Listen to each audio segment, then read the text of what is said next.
खुलुमबाय रायजोफोर आं मोनसे सुंद' सल' लानानै फैलायबाय। सल'आनो जादों आङो देग्लायनिफ्राय मडिफाइड खालामबावबाय। थारमाने आङो फांसनावबो हाबायावबो आरो बिदिनो मिटिंफ्रावबो माने आङो खुगा मेथाइ खननो थाखाय फांसनाव खननो थाखाय जोङो थाग थियारि जाबाय। दामग्रा देग्रा गासिबो दंजोबखायो। मेथाइ खनग्रायाबो आंनि हिन्जावखा मीना बसुमतारी।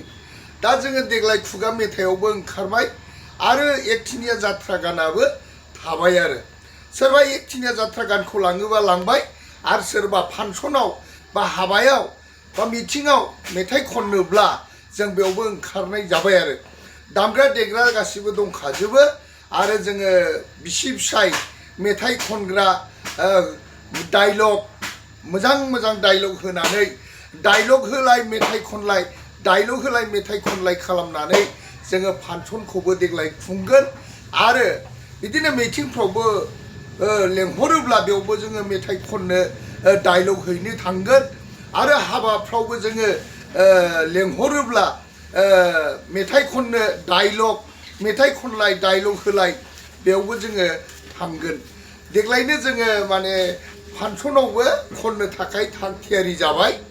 जोङो मडिफाइड खालामबावबाय। जोङो फांसनावबो गासिगोन फांसनबो गाखोसिगोन मेथाइ खनसिगोन डायलग होसिगोन आरो लोगोसे मोनायाव सोरबाफोर जात्रा गानखौ लाङोब्ला बे एकथिनिया जात्रा गानखौबो रायलायनो हाबाय आरो दा जों बेबायदिनो देग्लाय थाग थियारि जाबाय जागासिनो दं। दा बावै जोङो बेनार होगोन बेनाराव जोङो खोन्थागोन जोङो माने फांसनावबो मेथाइ खननो थाखाय डायलग होनो थाखाय मिटिङावबो लेंहरोब्ला डायलग होनो थाखाय मेथाइ खननो थाखाय हाबा खेराइफ्रावबो लेंहरोब्ला बेयावबो मेथाइ खननो डायलग हैनो थाखाय जोङो थाग थियारि जाबाय आरो औ रायजोफोर आरो सोरबाफोर मोजां मोनोब्ला लांफैनो हागोन। जोंनि कन्टेक्ट नाम्बारा सोरबाफोर कन्टेक्ट नाम्बार खालामोब्ला 9957295592आवनो आंखौ मोनगोन आरो बेखायनो नोंथांमोननो आङो मबाइल नाम्बारखौबो खोन्थाहरनाय जाखाबाय आरो आंनि मबाइल नाम्बारा बेनो खेबसेबाव 9957295592 बेयाव कन्टेक्ट खालामबानो जोंखौ फांसनफ्राव खननोब्ला हाबाफ्राव खननोब्ला मिटिंफ्राव खननोबा जोंखौ मोनगोन आरो बेखायनो रायजोफोरनि सिगाङाव आङो खोन्थाहरनाय जादों माने एकथिनियाखौबो जोङो गागोन आरो फांसनफ्रावबो मेथाइ खननायखौ जोङो थाग थियारि खालामबाय। दिन्थिग्रा डायलगा जाहैबाय आं आरो मेथाइ खनग्रा जाहैबाय मीना बसुमतारी।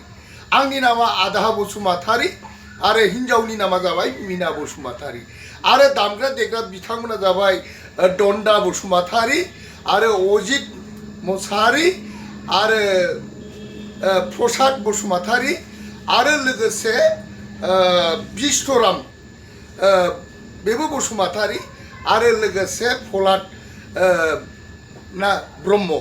दा बिथांमोना गासिबो आंनि दामग्रा देग्रा लोगोफोरजोब दा बिथांमोनानो दामगोन देगोन जोंना बेनोसै खिन्थु जोंना केसिय' टेसिय' नङा जोंना हारमनि दल जथा जाबस्रि खावां जोंना बेनो आरो जोङो एकथिनियाबो गायो नालाय जोंना बे दामग्रा देग्राखा दा बेखायनो जोङो बेजोंनो फांसनखौबो आरो मेथाइ खननाय डायलग बेजोंनो जोंना माने खालामजोबगोन आरो नोंथांमोना सानाव लांनो हागोन हराव लांनो हागोन जेब्लाखि टाइमाव लांनो हागोन।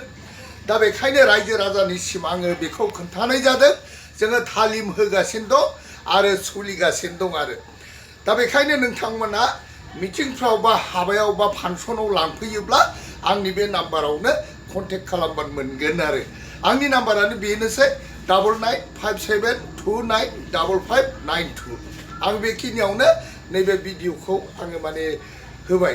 जोंनाव बायदि बायदि डायलग मोनगोन डायलग होलायबाय मेथाइ खनलायबाय डायलग होलायबाय मेथाइ खनलायबाय दा बेबायदि होनानै जोङो देग्लाय मडिफाइड खालामबावबाय रायजोफोर।